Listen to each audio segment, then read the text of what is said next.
Halo sahabat-sahabat, baik langsung aja ya. Banyak orang yang bertanya-tanya, bagaimana sih cara merasakan hadirat Allah yang sangat nyata? Cara merasakan keberadaan Sang Maha Kuasa yang sangat nyata. Atau kalau dalam bahasa Ibrani-nya, Sang Maha Ada itu ya. Yahweh Elohim, yang oleh Yesus disebut sebagai Bapa. Bagaimana sih merasakan Bapa? Mengalami Bapa, mengalami Allah Subhanahu wa taala, mengalami Sang Yang Widiwasa. Banyak orang beragama, mengaku beragama, bahkan sehari bisa katanya berkomunikasi sembahyang menghadap Allah sekian waktu, sekian waktu. Ada yang pagi, ada yang siang, ada yang sore, ada yang malam. Tapi ketika ditanya, sudah betul-betul mengalami Allah, merasakan Allah? Belum. Nanti katanya, setelah mati baru ketemu Allah. Nah, sahabat-sahabatku, itu sebetulnya adalah pemahaman yang sangat keliru dan cenderung, dengan segala hormat harus saya katakan, tersesat. Jadi entah disebutnya sebagai God atau Theos atau Elohim atau Allah atau Sang Yang Widiwasa, apapun sebutannya. Kalau hanya masih menjadi sebatas pengetahuan intelektual, itu namanya cuma konsep. Dan ketika Anda dan saya kita bicara tentang Allah atau God atau Theos atau Sang Yang Widiwasa, itu kebanyakan orang sebenarnya menghayal, berimajinasi tentang adanya sosok itu, tapi tidak betul-betul pernah mengalami. Tapi sebagian orang yang lain sudah betul-betul mengalami dan merasakan hadiratnya. Nah, sahabat-sahabatku, mengapa banyak orang tidak bisa mengalami, tidak bisa merasakan betapa nyatanya Sang Maha Kuasa ini nyata sekali? Salah satu penyebab utamanya adalah karena banyak orang mencari di tempat yang salah. Saya berikan ilustrasi ya.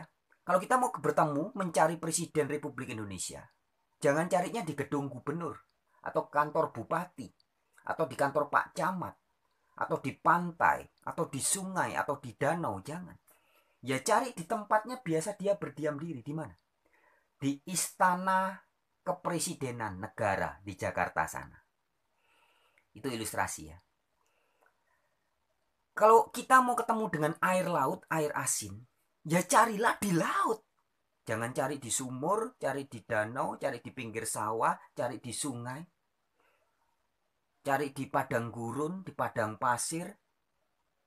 Nggak bakal ketemu. Nah, jadi seringkali orang ingin mencari sesuatu tetapi ternyata salah tempat. Itu adalah ilustrasi. Nah, bagaimana?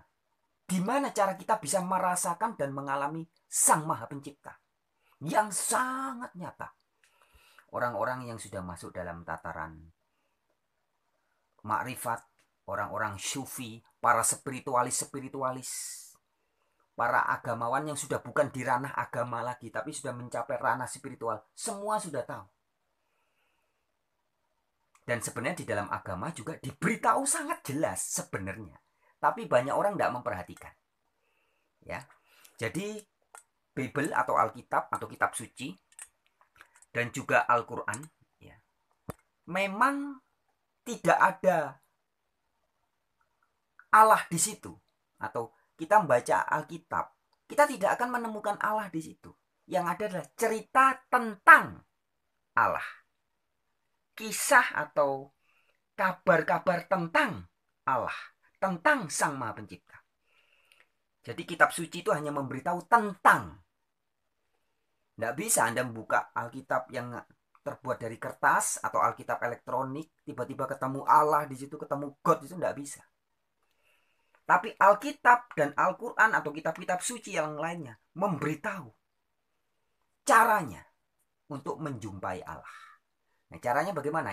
Caranya ini yang banyak orang kadang tidak tidak mau taat, tidak mau menuruti instruksinya. Jadi tadi saya beri ilustrasi ya.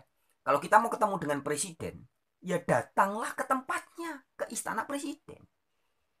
Nah, kalau orang tidak mau mengikuti instruksi ini, nyarinya di stasiun TV Metro TV, di stasiun TV TV One, stasiun TV RCTI, karena saya sering nonton di RCTI ada Pak Joko Widodo. Berarti saya mau datang ke RCTI biar ketemu Joko Widodo.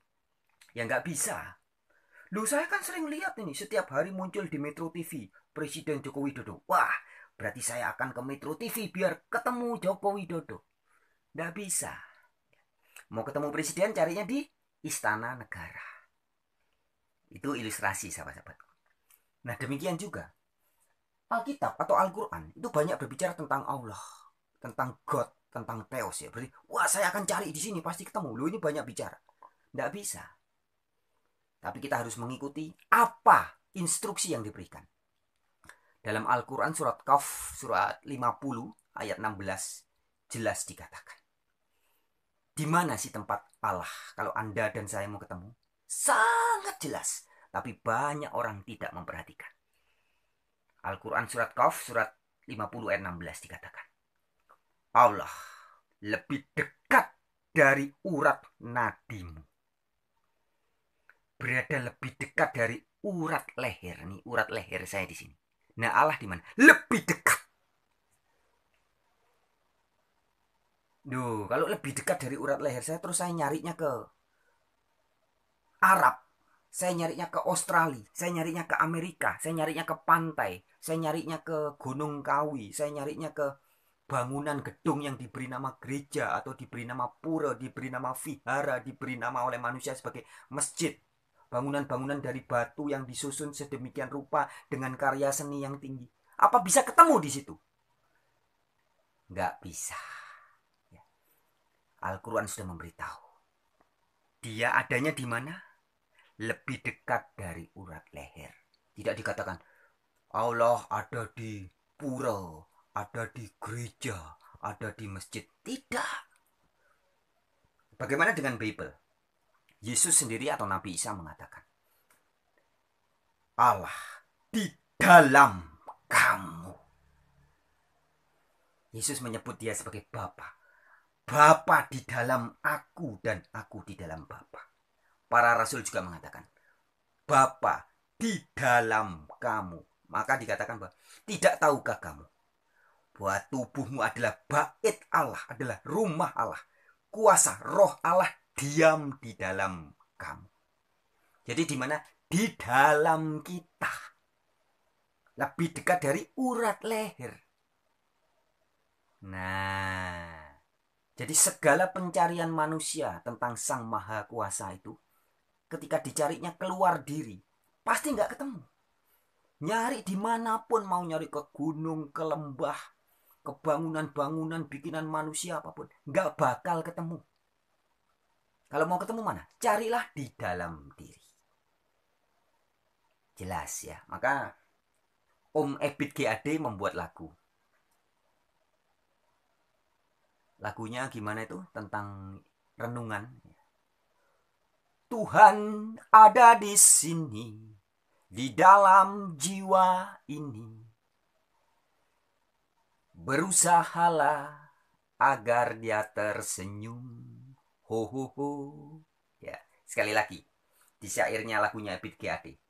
Tuhan ada di sini, di dalam jiwa ini. Jadi semua spiritualis sudah tahu untuk merasakan Sang Maha Kuasa adanya di dalam diri. Ini loh yang bisa membuat saya sekarang bicara kepada Anda. Yang saya berkuasa menggerakkan tangan saya. Saya berkuasa melihat, bercakap-cakap. Ini loh kuasa Sang Maha Kuasa. Jadi jangan cari di luar. Jangan cari Allah, mau cari Allah di mana? Di YouTube. Di kitab suci. Gak bakal ketemu. Lah wong kitab suci sendiri memberitahu. Allah lebih dekat dari urat leher. Nah, sahabat-sahabatku, sebagai ilustrasi ya, untuk merasakannya. Jadi gini, untuk merasakannya, saya kasih tipsnya ya. Anda dan saya kalau mau merasakan urat nadi kita, itu Anda harus fokus. Ada urat nadi atau urat leher kita, ada detak jantungnya. Kita harus fokus dalam beberapa detik, tidak boleh mikir yang lain. Nah, dapat ketemu. Nggak bisa kita memikirkan yang lain. Sambil mikir utang, sambil mikir anak, sambil mikir istri, sambil mikir suami, sambil mikir pekerjaan, sambil mikir harga diri, mikir ini. Nggak bisa. Harus fokus. Dalam kondisi sepersekian detik baru kita dapat. Ketika kita fokus. Nah, demikian juga. Jika Anda dan saya mau betul-betul bisa merasakan Sang Maha Hidup, Sang Maha Suci, Sang Maha Kuasa. Harus benar-benar tauhid. Benar-benar tidak ada ilah lain. Jadi artinya nggak boleh dalam pikiran kita ada harga diri kita, ada pangkat, jabatan, nama baik kita, ada pikiran, mikir utang, mikir penyakit, mikir anak, istri, suami, pekerjaan, popularitas, dan sebagainya. Nggak bisa. Jadi semua harus dilepaskan. Inilah dalam kondisi kosong. Jadi ketika batin Anda dan saya tidak melekat kepada apapun yang ada di dunia ini. Karena Allah itu maha. Ya, jadi untuk merasakan dia yang tunggal, yang satu itu. Tidak bisa dibarengi dengan bawa.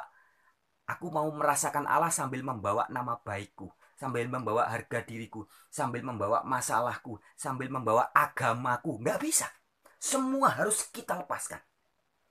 Baru Anda bisa merasakan. Sama seperti tadi saya berikan ilustrasi ya. Untuk merasakan detak nadi ini loh. Harus fokus sampai terasa. Nah, terasa.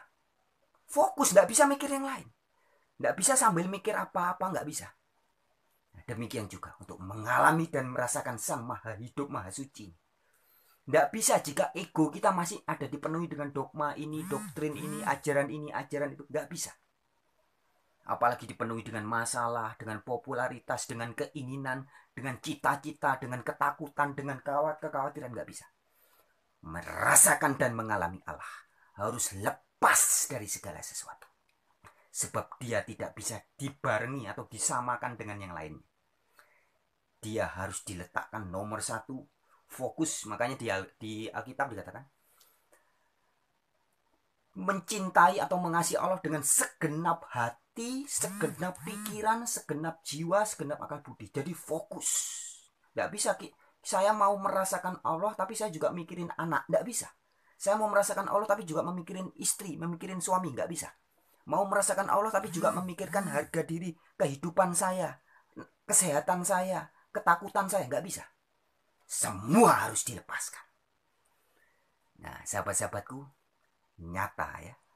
Tentunya bagi siapapun Anda, teman-teman yang pernah sudah mengalami titik ini, bisa berkata seperti saya, bahwa Allah atau kita sebutnya sebagai Gusti atau Sang Maha itu, atau Elohim, apapun sebutannya, benar-benar nyata. Dan sekali lagi saya ingatkan, jangan pernah dicari di luar. Jangan pernah dicari di luar, apakah dibentuknya buku, apakah dibentuknya di gereja, di masjid, di wihara, di pura. Jangan. Semua itu barang-barang bikinan manusia. Nggak ada Allah di situ. Tapi Allah atau God atau Theos atau Elohim adanya di mana? Di dalam. Sekali lagi, di dalam. Al-Quran sudah memberitahu. Dia lebih dekat dari urat leher kita. Alkitab, Yesus, Isa Al-Masih, para rasul juga memberitahu. Ebit GAD juga berkata, Tuhan ada di sini, di dalam jiwa ini. Baik, sekali lagi, dapatkan, rasakan Allah di dalam diri Anda, bukan di luar. Sekali lagi, di dalam. Jangan dicari di tempat-tempat lain. Jangan dicari di bentuk-bentuk ciptaan manusia apapun juga. Sebab dia hanya ada di dalam. Baik, sekian kabar gembira ini. Salam.